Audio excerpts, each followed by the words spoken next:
Coming up on Tech News Today, Google leads the charge to declassify spying documents, Microsoft's solution to Always On, and why Siri could threaten your life. All that and more coming up.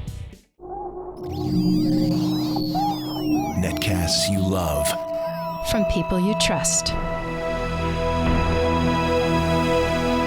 This is Twit. Bandwidth for Tech News Today is provided by Cashfly at CACHEFLY.com.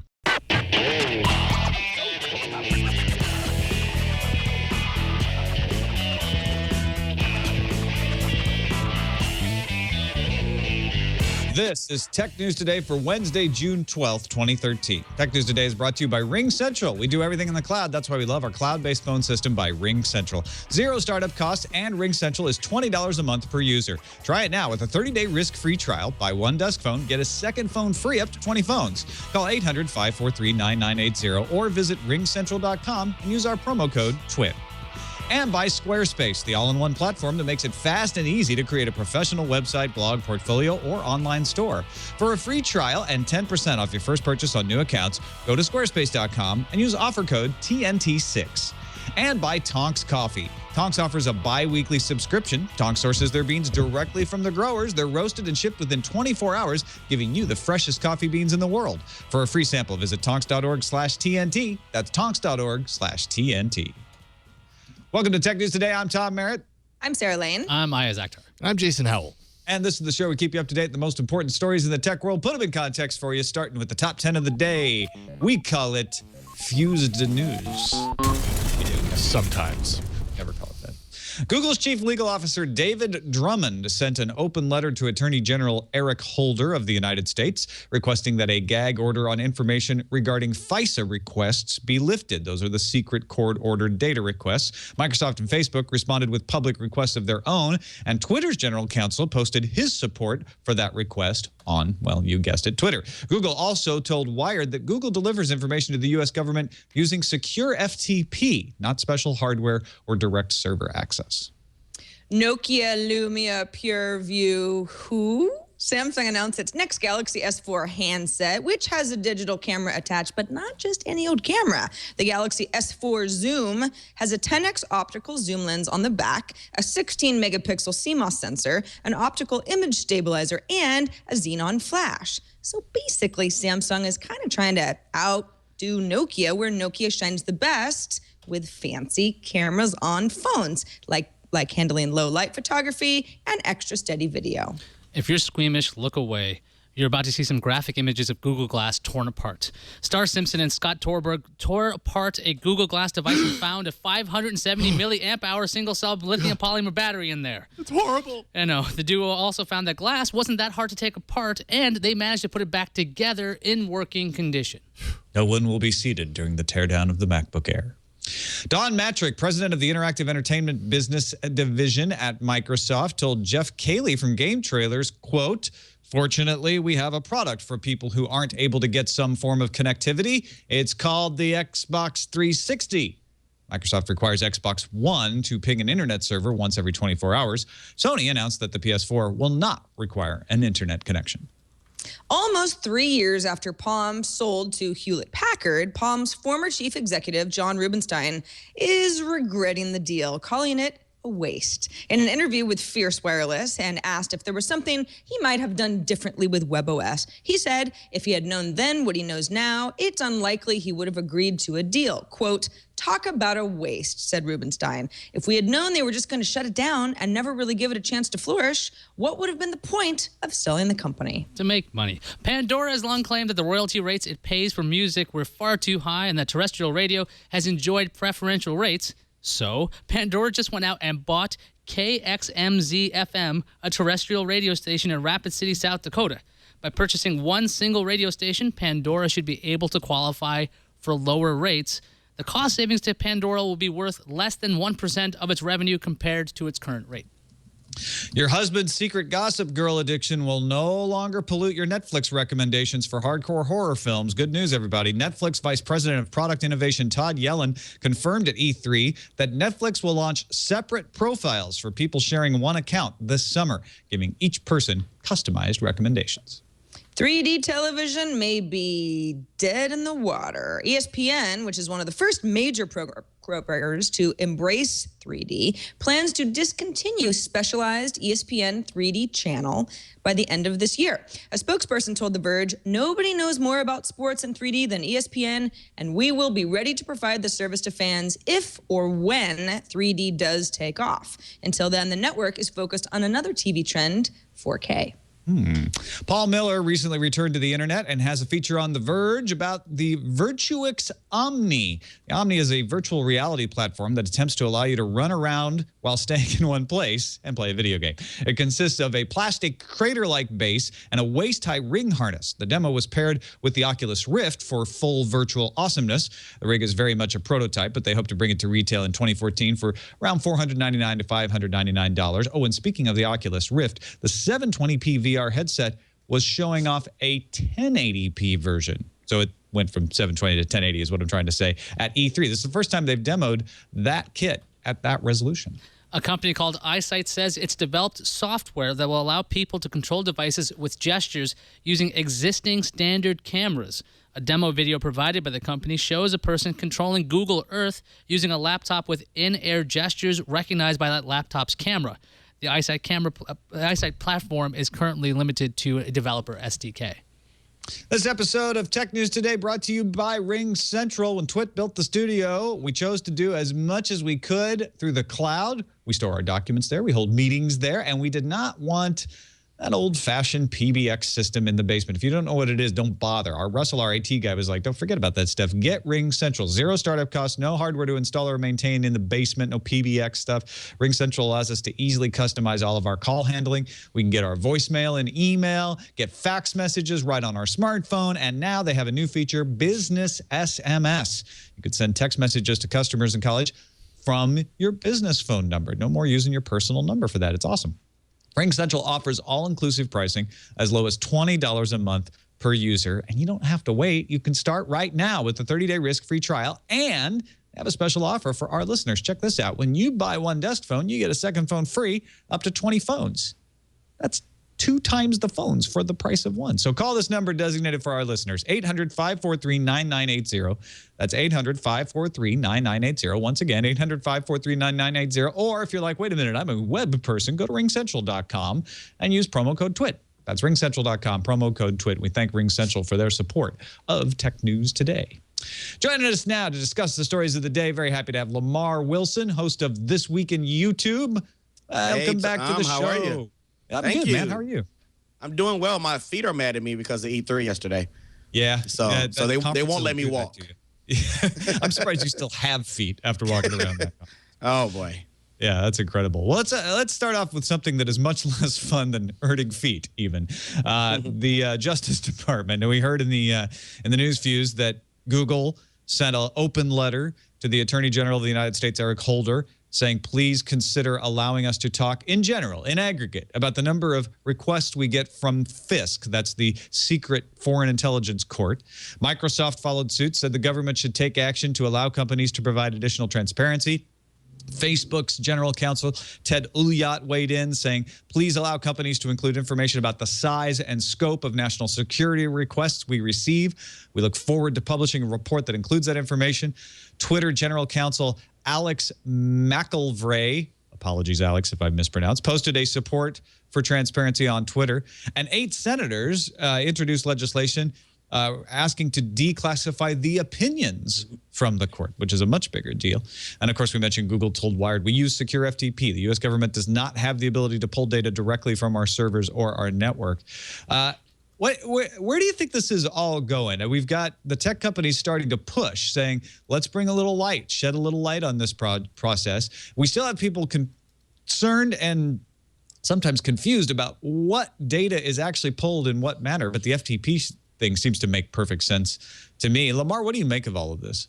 Yeah, I'm not big into politics, but I would take an interesting position on this and say that it almost feels to me like Google, Facebook, Twitter are kind of caught with their pants down, and they may just be doing this just for the public because they cannot take a pro government position on this. They have to take. I mean, they represent the people, so they have to take this position that they're taking. So my take would be like, they've been doing this for a while, and someone found out about it. Now they're like, oh no, we need to have this transparent. We didn't know. That's just that's my anti-opinion. Yeah, I know. I think a lot of people hold that opinion. Like, no, we don't care what you guys say. We're going to believe that you would deny this, obviously, because it's a bad thing.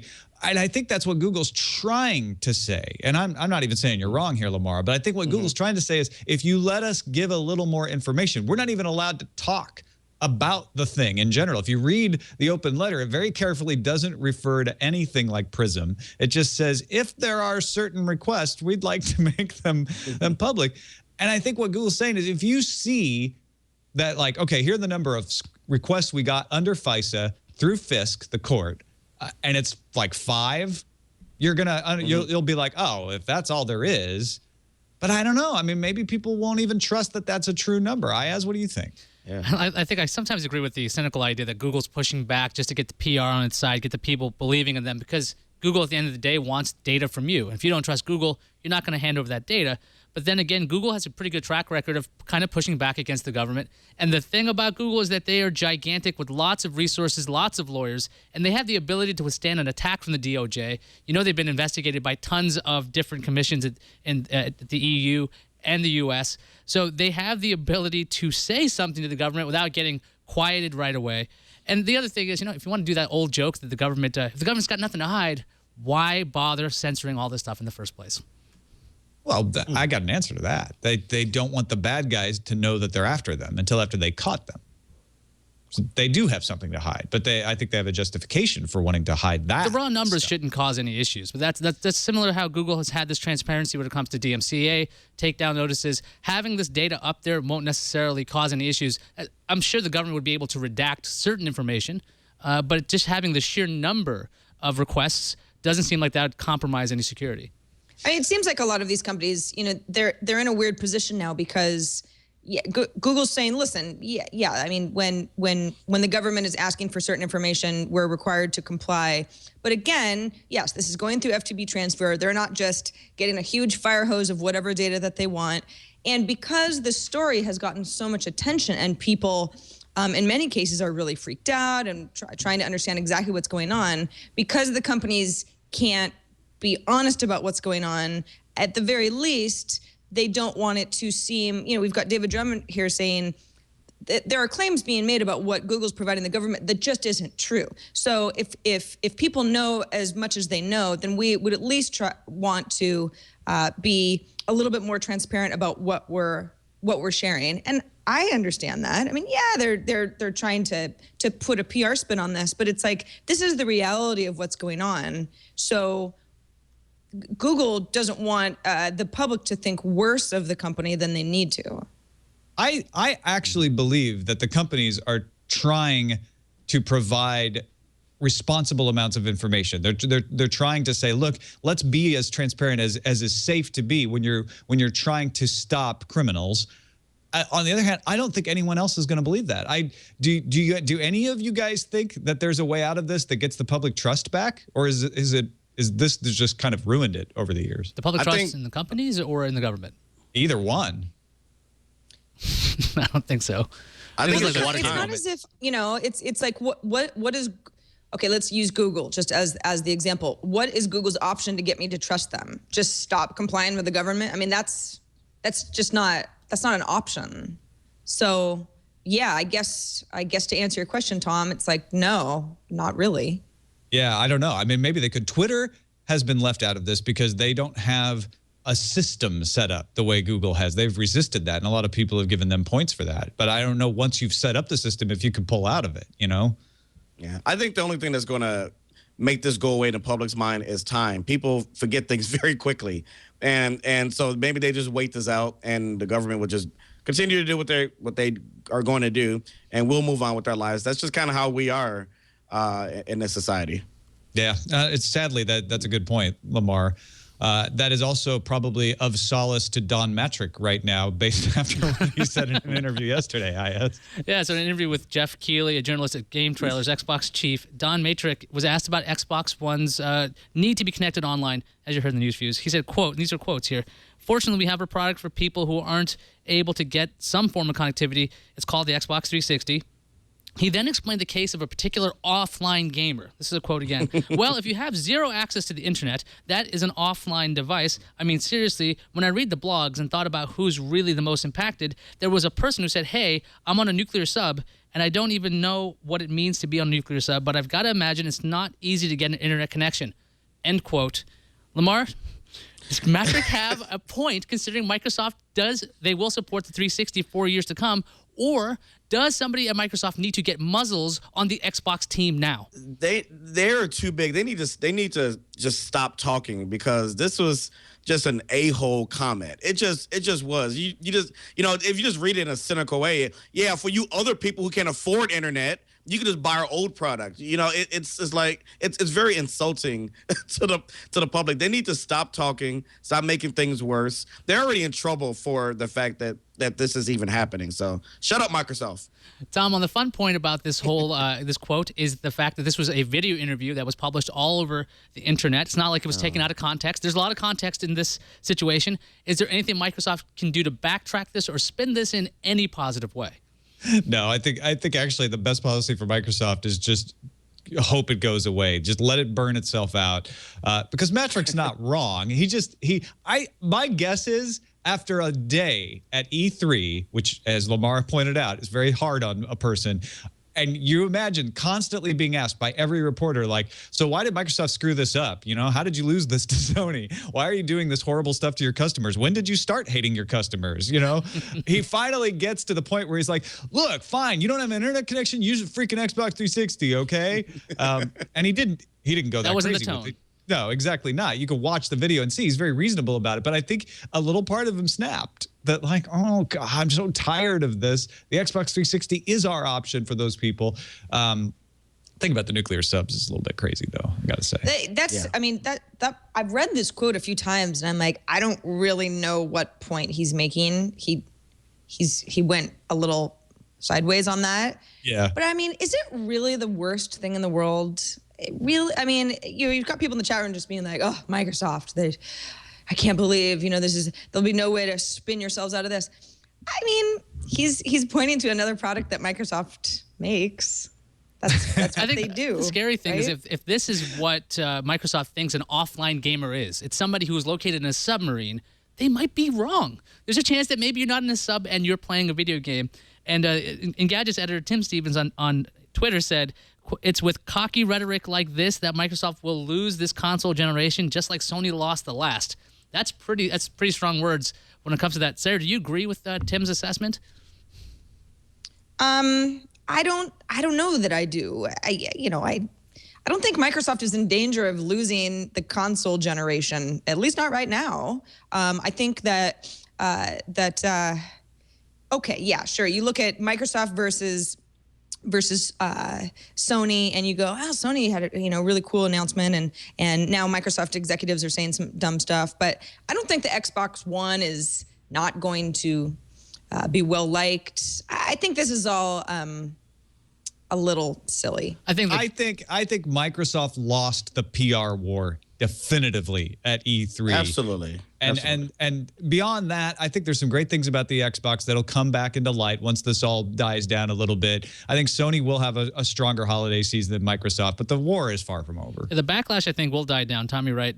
This people forget they have short memories. But I think what's worrisome is the fact that if this is the stuff that Microsoft is saying publicly, this is what obviously they're thinking at the top. If that's the kind of attitude they have towards gaming, in the long run, you could see where Xbox is going to turn into. Although, and I think in everyone's minds, the disc system is going to die. Digital will be the future. So this will be irrelevant at some point. Meanwhile, we need to think of your safety, ladies and gentlemen. Forget about your internet-connected Xbox. That's a distraction from driving safely. And another distraction from driving safely is anything like Siri, voice-activated technology. We can't have anything in our cars. Yeah, I mean, hands-free internet connectedness, we can argue, is certainly not going away in cars. And in fact, at the WWDC keynote on Monday, we heard about all the car manufacturers that are going to integrate better with iPhones and Siri in 2014 models. And there are quite a few cars that have on-dash internet tools. New study says that these sorts of tools take the driver's mind off of the road. And actually, it's a public safety crisis, says Yolanda Cade, who's a spokeswoman for AAA. The Foundation for Highway Safety released the study because you can dictate emails or text messages.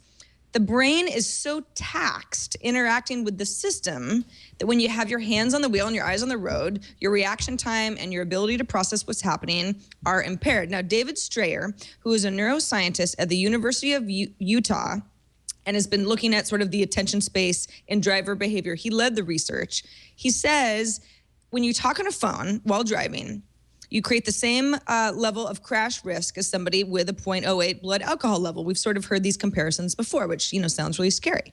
But when you're either talking to basically your onboard system, that the heavy load created by the technology actually is worse. One reason is because the amount of effort that takes you to talk to a dashboard is greater than talking to another person, because that person can interrupt and say, wait, repeat that, I didn't hear you. If you're composing an email or a text or something, you're kind of thinking of all of that in one big bulk before you say it. So if somebody is maybe crossing a crosswalk in front of you, that sort of thing, you're even more distracted. So at this point, it's kind of like, oh, well, okay, well, as an automaker, obviously, you don't want to be giving people tools that make them unsafe, but automakers aren't really being held to a standard. In April, the federal government recommended that automakers voluntarily limit the technology in their cars to keep drivers focused. But we know that that's one of the selling points of cars. Everybody's trying to one-up each other as far as manufacturers go. More than half of new cars will integrate some type of voice recognition by 2019. That's according to an electronic consulting firm, IMS Research. So Lamar, if technology in cars is getting smarter and smarter, but then we've got studies conducted by neuroscientists saying, listen, this is only going to make drivers more and more distracted, what do we do? We all get Google cars and hope for the best. I mean, I don't. Yeah. This is. I'm not a scientist, and I'm not. You're not that smart. I know I'm not. Amazingly, but it seems to me someone next to me blabbing is way more distracting than anything else. Or me changing the radio or whatever. I have never had the sense that when I've used the voice activated thing, that I was in more danger and I use it a lot, than actually trying to do a text message on your phone while you're driving, which you should never do. So I don't know what the end result of these safety things. I mean, what is the agenda behind it? Is it to promote, the self-driving cars? Is it to slow down technology? I'm not sure what the end result of these studies are. It's a nefarious agenda to stop people from crashing and dying. Okay, it is nefarious. I don't know that it adds in, the technology is to blame for that, though. I mean, the technology is supposed to help reduce it.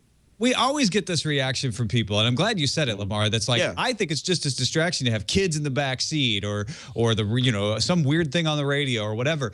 And we do think that. I think that. Everybody thinks that. That's our perception. That's self-reporting, and self-reporting is very unreliable. What these studies have shown multiple times now is that from the outside, when we watch somebody talking to someone on the phone, hands-free, or composing a text message, they drive worse than when they're talking to somebody who's next to them, even though it may feel different.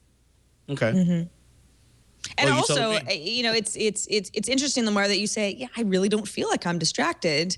Now, it's a loose comparison to somebody who might have alcohol in their system, but sometimes when you are impaired, you don't realize you're impaired. It needs somebody to say, no, actually, you weren't really paying attention because you were so focused on trying to make sure that Siri understood what word you were saying or trying to get something to come up on your dash. Ayaz, do you think the government needs to intervene here, or is this going to play out like more technology, and we'll just have to be a little bit more responsible. I thought you said this is going to play out like the Darwin games. I think I don't know. I think the government's Well, that already. too. I think the government's already intervened with reckless driving laws in general. If you're distracted by a kid in your car or the radio, or if you just have a short attention span at all in a car, you're going to run into problems with that. And the other thing is, automakers are reactionary. The reason why they're putting this tech in the car is because people were using their phones and they just want to have a way to connect it. So if the government outlaws these kinds of things, that these car makers can't put this technology in their vehicles, people are just going to use their phones. And if you're not allowed to use your phone up top where you're texting, people start looking down. So it's really about changing the behavior and educating people to explain to them, hey, listen, this is just as dangerous as anything else, if not more dangerous than drunk driving. I know that drunk driving has a huge penalty if you're caught under DUI or any of those situations. So if necessary, other than ticketing, and if the government really wants to stop the behavior, apart from education, possibly harsh punishments, but I don't know if that's really going to deter people. Yeah, see, I don't think that there needs to be a new law. I think the law is that you should need to drive your car safely. I think it's education. My point by saying all of this is you guys should know that even though you think you're driving safely, you may not be. And you may want to say, you know what, I'm not going to answer that phone. I'm not going to talk hands-free. I'm not going to try to compose a text message right now. I'm going to focus on driving.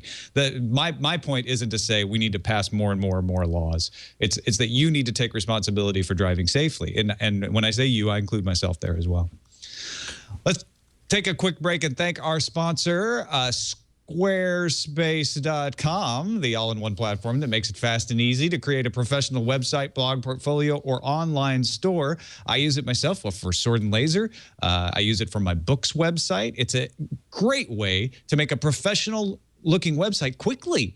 If you haven't tried it out, go try it out. You don't even have to use a credit card. Start a website. You'll be amazed how good your website will look. And then get off your laptop, get off your desktop, go to your phone, look at your new website. It's amazing. It's adaptive. It looks right on the 4-inch screen. It looks like right on the 9-inch screen, on the 12-inch screen, on the 30-inch screen, because Squarespace adapts on the fly to make your website look good with award-winning designs on whatever screen somebody's looking at. And that doesn't mean that they limit the functionality. You still get all of the great commerce tools if you want to run a store. They have an events calendar that you can use. You can sell digital or physical goods. The best mobile experience is available. You can put in Twitter, Instagram, Pinterest, Google+, LinkedIn. Squarespace integrates all your website needs into one platform: domains, design, development, commerce, hosting, and 24/7 customer support. So try it out. Like I said, go sign up for a free account. You don't have to give them a credit card to do it. Just start building your website. And if you decide to purchase it, remember this offer code TNT6 and get 10% off your first purchase on new accounts. Don't forget about free domain registration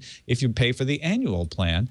That's squarespace.com. Use the offer code TNT6. Everything you need to create an exceptional website. And we thank Squarespace. We love Squarespace. We thank them for their support of Tech News Today. Onward to Samsung shoving a point-and-shoot camera in the back of their phone again. Yeah, they officially announced the Samsung Galaxy S4 Zoom, 16-megapixel point-and-shoot, 10x optical zoom, optical image stabilization, and it's kind of, the back of it is essentially a Galaxy S4 Mini, 4.3-inch QHD display, 1.5 gigahertz dual-core processor, 1.5 gigabytes of RAM, 8 gigabytes of internal storage, and a front-facing camera in case you didn't want to use the back, 1.9 megapixels on the front. And the Zoom also has a feature called the Zoom Ring that allows a user to activate an in-call photo sharing feature by twisting the Zoom Ring on the device and then capturing and sending an image to the caller via MMS without suspending a call. Now, the president and CEO of Samsung, J.K. Shin, he says, quote, "This device truly is the best of both worlds without compromise," end quote, for people who want to capture high-quality images and share them. Engadget was told this is going to arrive in the UK in the summer. Pricing wasn't determined, but the device was already somehow reviewed at a Russian site, and the price locally there was about $618. Samsung has confirmed that the S4 Zoom is coming to the US at some point in Q3 of this year. Lamar, do you think a device like this is going to catch on? It's essentially a point-and-shoot with the phone smacked on the back. It's really weird. I gotta say though, Samsung is not afraid to try stuff, and there will be a niche market that wants optical zoom. I gotta be honest. I used to be a camera guy, and I really miss having optical zoom. I hate digital zoom with a passion. This would be something that tempts me. I'm already kind of playing with the S4 right now because my Oppo messed up on me this weekend, so I'm playing with that. I really like the phone. But wow, a full camera on it, I would try it out. I would try it. It's big. Sarah Natasha Lomas at TechCrunch said, quote, if you're going to ask consumers to lug around a bulky, heavy phone, you might as well make it look as much like a camera they used to own as possible, saying that pretty much this is going to kill the Nokia PureView. Do you think the form factor actually makes a difference? Because the PureView appears to look like a phone with a bit of a bump, which actually isn't released yet. And this thing looks like a point and shoot. I don't know. I don't think anything needs to look like the last generation of how I took photos to make me take photos. I think the quality of the pictures is really, really important.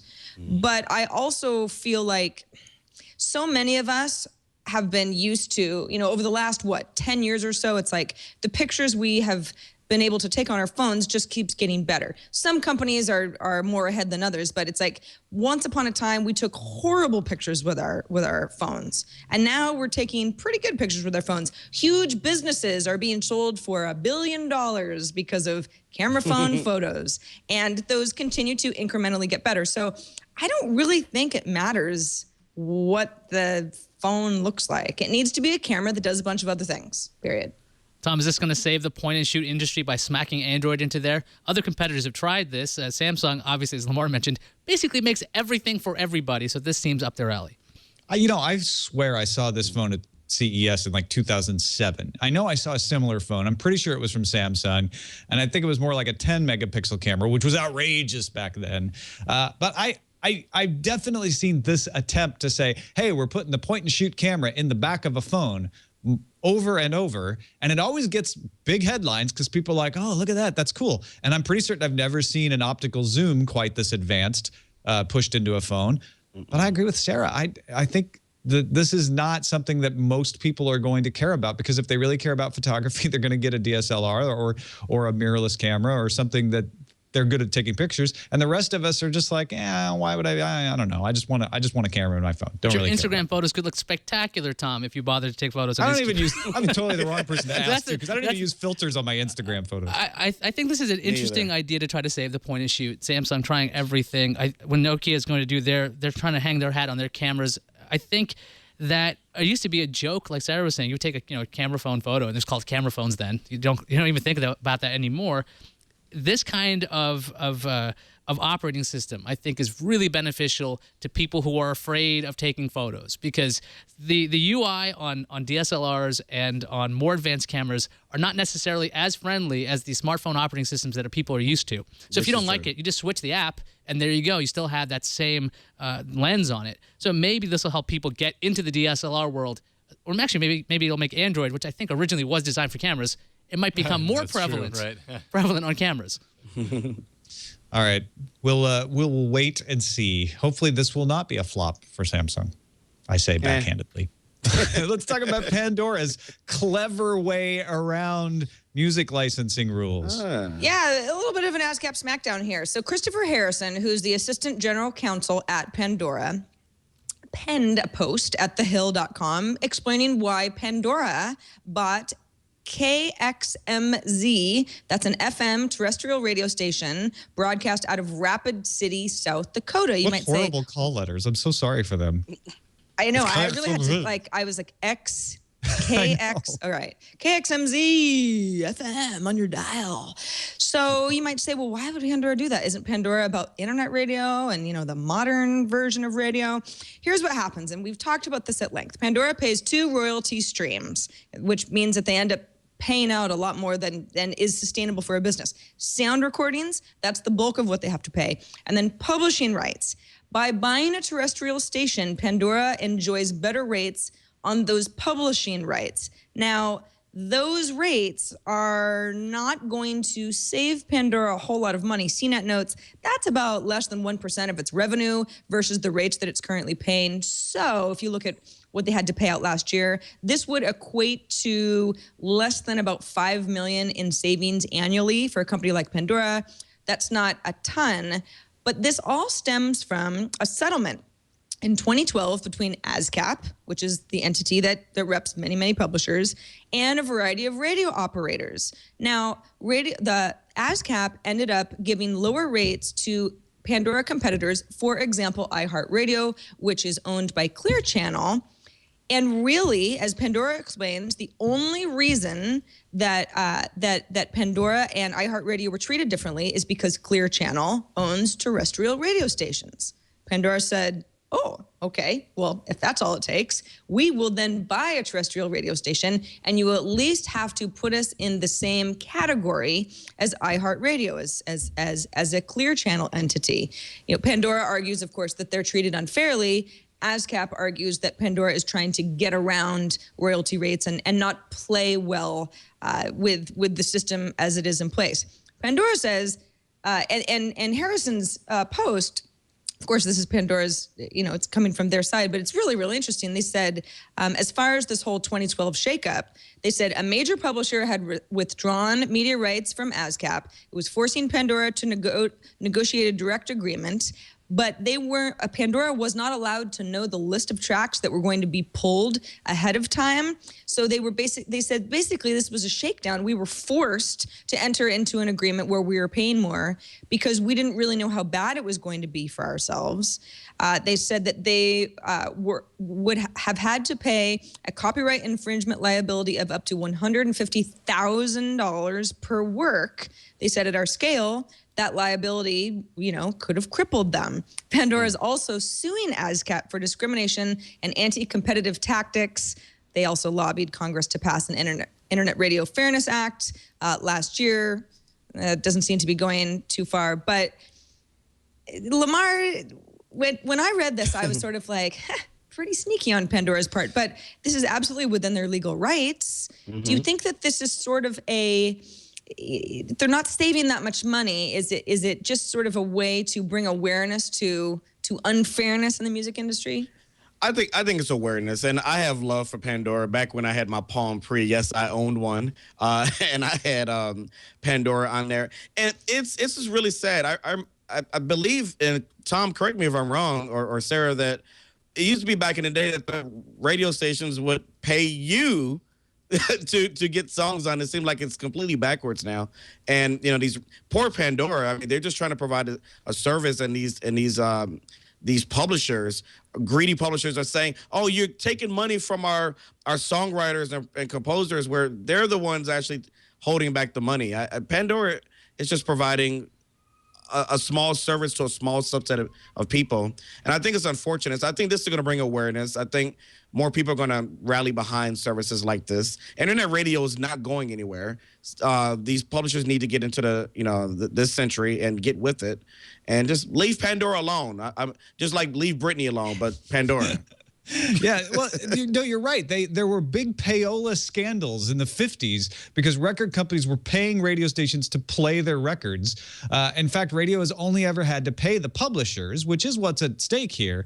But they pay a mechanical royalty. They don't have to get permission. Nobody can withdraw their rights. Radio just gets monitored, and then they pay a fee, and they don't have to pay the actual performance artist, whereas digital radio has to play by an entirely different set of rules. It seems entirely prejudicial. And Sarah, I don't know. Did Pandora do something to just royally piss off the entire publishing industry? Because even other digital radio stations don't seem to come under such scrutiny. And Pandora's out there trying to promote the music that these people are trying to sell. I think it's because Pandora has a huge user base. Pandora is and has been for some time attempted to sort of reinvent the way that we enjoy music, reinvent how radio works in the internet age. And really, as Pandora says, it's like, why are you picking on us? Is it because we don't own any terrestrial radio stations? Do we have to do that? Okay, let's buy this station in Rapid City, South Dakota. Are you happy now? Of course, they won't be. But Harrison had an interesting quote where he said, certain powerful music incumbents see internet radio as a threat to the status quo. Internet radio must be embraced, not discriminated against. And I mean, judging by how Pandora says it all went down, I have to agree. I think it's a little silly that they have to go back into terrestrial radio in order to be treated fairly. Mm-hmm. But then again, maybe that'll be a really cool radio station. All right, let's move there. Yeah. Everybody moved to South Dakota to enjoy Cameron. Nintendo's Satoru Iwata talked to the Wall Street Journal about the idea that Nintendo, if they want to survive, is going to have to go the route of Sega. They're going to have to take their IP and put it on other platforms. Specifically, everybody always talks about mobile. You want to be able to play Super Mario on your iPad. Wouldn't that make Nintendo a lot of money? Iwata said, if I was only concerned about managing Nintendo for this year and next year and not about what the company would be like in 10 or 20 years, then I'd probably say that my point of view is nonsense. But if we think 20 years down the line, we may look back at the decision not to supply Nintendo games to smartphones and think that this is the reason why the company is still here. So he's doubling down on the intellectual property here. As you and I were talking about this regarding, like, shouldn't Nintendo maybe have showed up on the Sony platform? He's saying, no, we've got Mario, we've got Link, we've got the big games, Animal Crossing, that you want to play, and so you have to come to us, and that will save us in the long run. Do you agree? He says looking 20 years down the line. I think he's facing the wrong direction. He might be looking at the past at this point because he's out of his mind. Their hardware when it comes to handhelds is really, it's fantastic. But the thing is, if they don't have a 3G modem in there, if they don't have a cell phone of their own, I think they're going to be dead. They're going to be Sega at some point. I don't know why he thinks that after the complete flop of the Wii U, that they will come back and have something that's going to be amazing. Maybe because the GameCube was kind of all right, and they were able to turn it around. But it seems like Nintendo's, if they don't come out with a piece of hardware that is amazing, they are not going to do very well. Sony and Microsoft caught up with the Wii's motion controls very quickly. So unless Nintendo has something special, which I don't think they do anymore, other than their IP, I don't think they can survive this. Well, I mean, I think the folks at Nintendo are still in that place where they say, when everyone remembers the very first game they played, well, depending on, what era you were born in, it's, Super Mario or Nintendo. Nintendo captured the hearts and minds, and that's what we do well. And you look at maybe a company like Zynga, which is struggling to have hits on mobile platforms, right? And so Nintendo can kind of go, yeah, but all that stuff is just, they're fads and they come and go, and mobile's continuing to evolve, and that's only going to be a short-term strategy. But the problem is that mobile gaming is here to stay, and it's only going to get better and more interesting. So Nintendo really does look like they're missing the boat big time. Yeah, I think if anything, if you really want to look 10, 20 years down the line, is the console even going to be here? I mean, everybody's going to be on the go. It's going to be more people, be traveling more. I want my Xbox. I want PS4 or whatever it's going to be called on a tablet, on a phone, some device that that's portable. So if Nintendo wants to stay with their devices, their 3DS type devices, fine, but add some other value to it. People don't want to carry around 2, 3, 4 devices anymore. There has to be some extra value. I hope they get it together because at E3, no one's talking about them. No, and people are a little bit excited about Mario, but that's kind of it. And that's not enough. You're right. Should they come out with a phone? That would be cool. The DS, they could team up with Apple. The DS XL 3G or LTE. I think that's going to be a real catchy name. Oh, like the HP iPod back in. They'll come out with the Nintendo iPhone. The N phone. Yeah. All right, let's move on to the randomizer. Ouya, the Android-based console, is sort of not at E3. They're not at E3 at all, but they're in the parking lot across the street, and they're battling to stay there. The ESA, which runs E3, are embroiled in sort of a tit-for-tat. Ouya set up a stand across the street from the convention center, but I guess the ESA went and parked trucks in front of their space so people couldn't see they were there, and so they moved. And they put up some banners, and then the ESA called the cops and said that they were operating illegally without a permit, but they did have a permit to be on the street from the city of LA. So the cops, on their very nice-looking Segways, looked at the permit and said, everything seems to be in order. So they left them there for now. It's kind of a funny battle here. You didn't get a chance to see this, Lamar. I wish you had when you were there. Man, no. But looking at this picture, I think the cops need to be fined for these Segways somehow. they need to be checked on because I don't know. I want one of those Segways with the police lights on the front. Those are tricked out. Yeah, I'm not sure if they're actually Segways because I think that's a front wheel right there too, right? A back 2 back wheels and 1 front. maybe wheel. they're like So like little scooters. Standing tricycles. is what Kind we're of looking at. futuristic looking. Not now. Segway branded Right. personal mobile devices. I love that this company is doing that. I mean, it's good that they even have a presence. Just on a side note, I was even trying to find the WikiPad, which is a kind of an Android device, and they were hidden somewhere in there. They paid their fees for it. So maybe smaller companies like this will continue this trend and do some of this against the grain marketing. I love this. Or maybe if I get a chance to see it today, I'm gonna check them out. Or maybe Ouya needs to have one of these modified Segways, and that's their actual booth, so they can just follow you around. Because I think that might be the way to go if they have to keep moving their little stand, or at least they'll sell hot dogs while they're at it. Yeah. It's making me hungry, but I actually want another cup of coffee first. Let's take a break and thank our sponsor, Tonx. Sarah, I had a cup of Tonx coffee this morning.